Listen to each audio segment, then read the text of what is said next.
Hello, my name is Russell Myers. Welcome to Issues Unite. So, Europe just got more bad news. China has announced that they are not going to be exporting any more liquefied natural gas, LNG.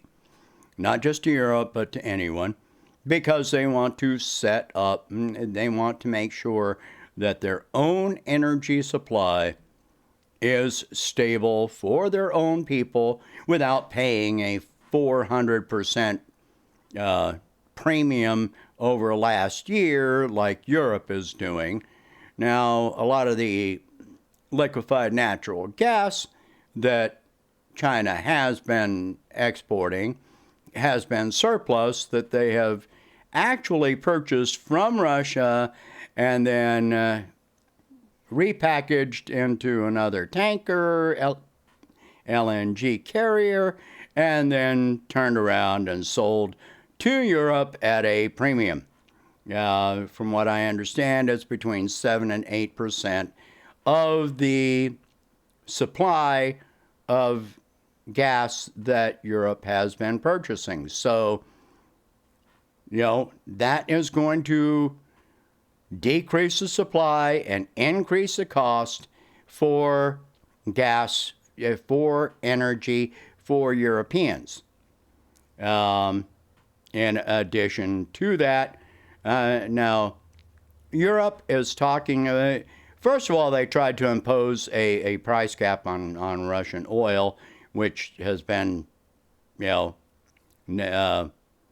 fought against by a number of European states. Now, Europe is trying to impose a price cap on all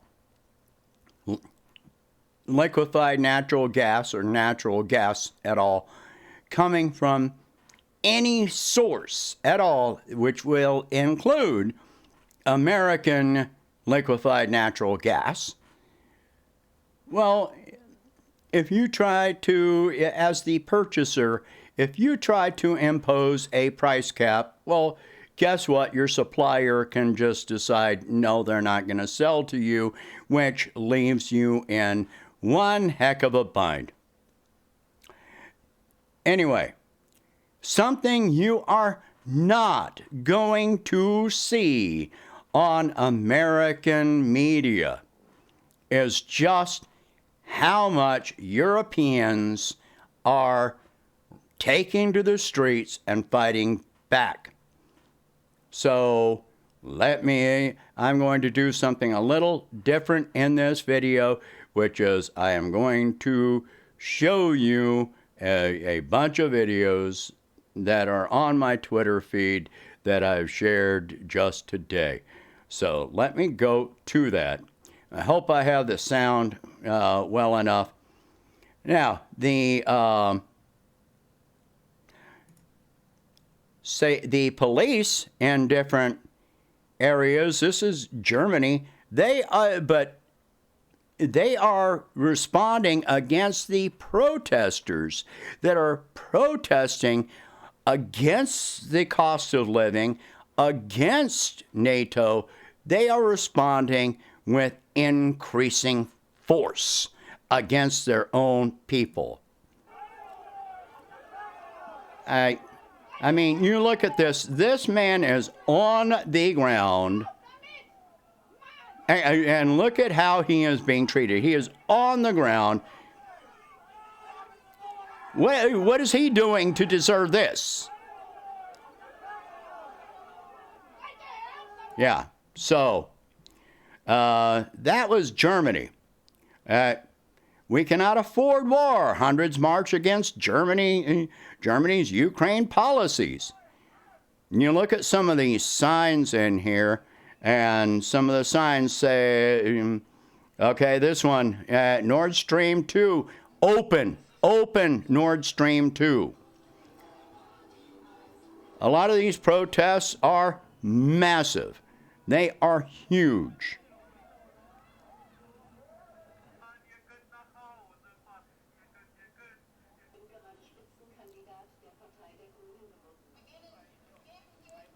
Yeah, they're not too fond of Uncle Sam there. German protesters chanting Nazis, get out, toward the Ukrainian refugees. The Germans on this side, the Ukrainians on this side. I'm going to get back to this, a comment on this in a minute. All right, so they're calling them Nazis. They're telling them, go away, go away. Yeah, France, Italy, Belgium, Germany. Yeah. Look at the size of some of these protests. I think I have some of these up here twice.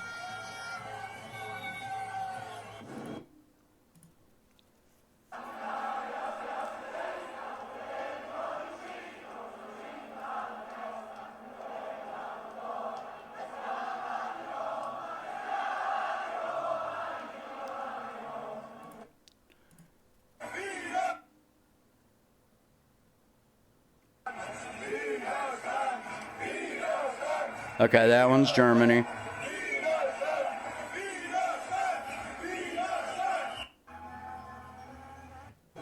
All right, so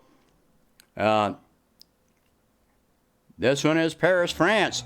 Look at the size of this protest.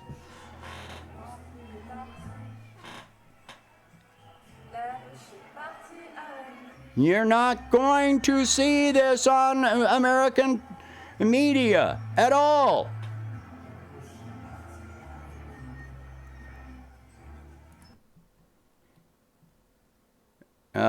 This is Rome.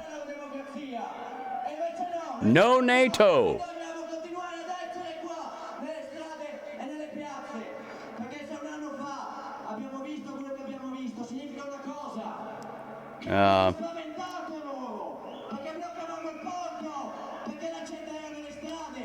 This one doesn't quite show the scale of this protest, but it's huge.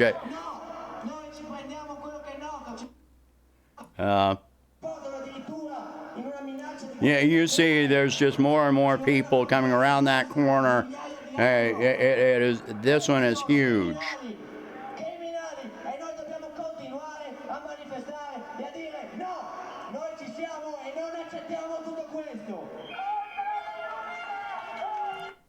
I may have that one shared twice. This is France again.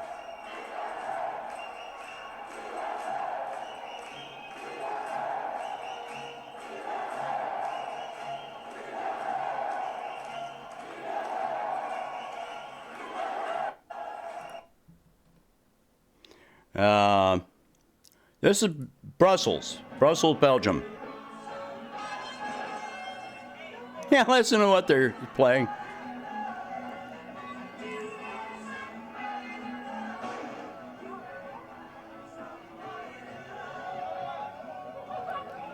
Now, I did even see some protests where people were carrying Russian flags, but I wasn't sure where those videos were from. They didn't really say, so I'm not sharing those. That wouldn't be fair, but, if they're coming from inside Russia.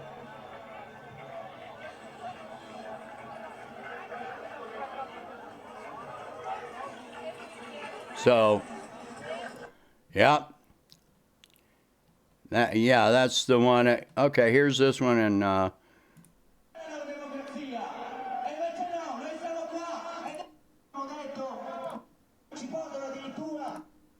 yeah, that's the same one, sorry.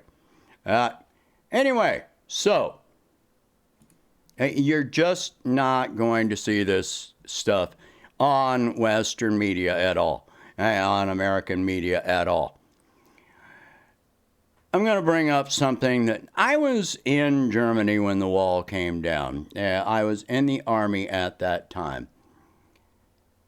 And all these, refugees, I understand and support people that are genuinely fleeing a conflict. But there does come a limit, and the people are, just like that one video, saying, for the Ukrainians to go home. What they want is a peaceful negotiation.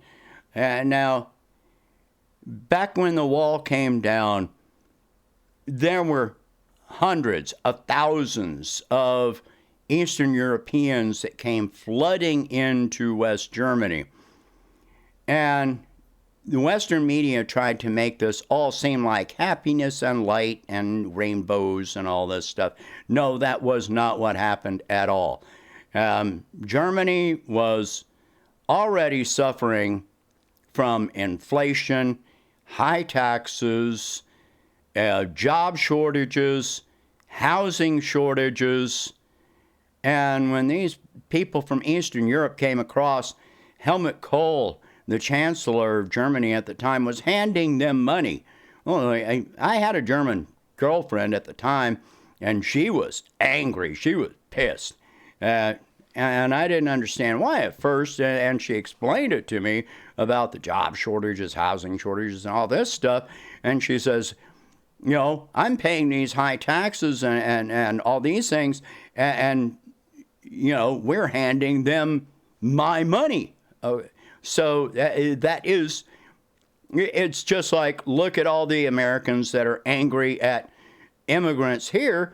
We don't have the same level of problems that Europe has got already. We don't have the same, we don't have the same problems.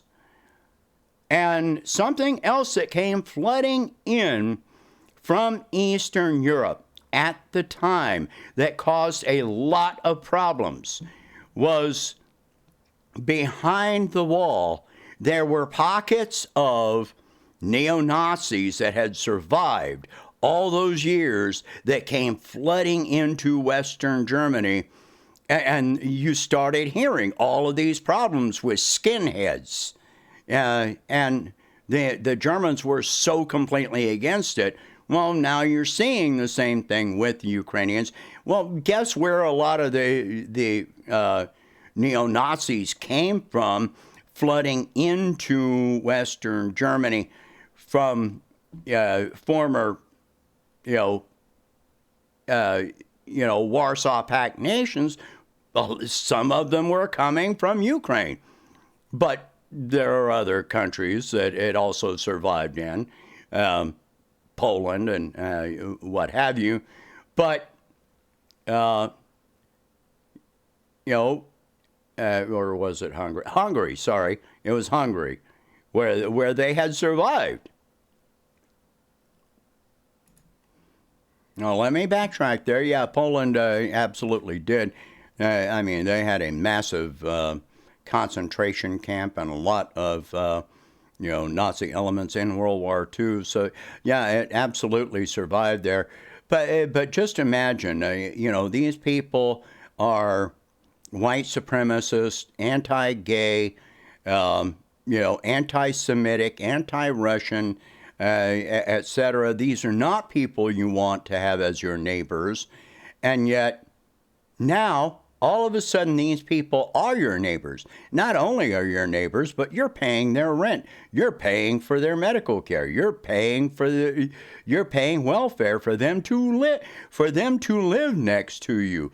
They are competing for your jobs, which are already in short supply, and while your utility bills are going through the roof. So imagine what the sentiment really is like over there right now. It is a powder keg waiting to explode.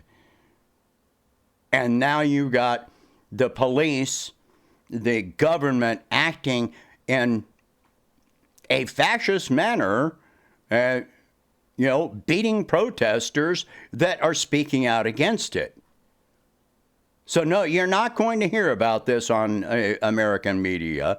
You're not going to hear about this even from many so-called progressive commentators on social media and on YouTube and so forth.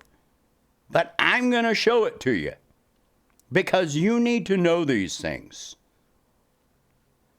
So please share this video. Talk about these subjects, if you can, please donate whatever you can to help expand this channel and my presidential campaign. And I will catch you in the next one. Let's hope for peace talks. That's what I am all about.